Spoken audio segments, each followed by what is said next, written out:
मामू कांजन में हज़रत मियाँ मामू कांजन रहमतुल्लाह अलैह सरकार का 5 रोज़ा उर्स मुबारक चिराग बत्ती के साथ इख्तिताम पजीर हो गया।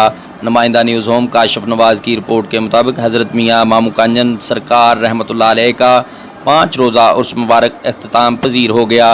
उर्स मुबारक के 5वें रोज़ गद्दी नशीन दरबार आलिया मामू कांजन पीर मंसूर कांजन ने चिराग बत्ती की। इस तकरीब में खादम दरबार शरीफ मलक अफजल खुर्शीद, पीर सफदर कांजन, पीर साजिद कांजन, पीर आफ्ताब कांजन, पीर औलिया कांजन, सदर प्रेस क्लब मियाँ नवीद इकबाल, खुरम कांजन, गुल्लू शाह, पीर इम्तियाज़ कांजन व दीगर ने भी खुसूसी शिरकत की।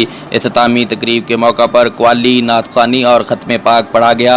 आखिर में मुल्क व कौम की सलामती के लिए दुआए खैर की गई।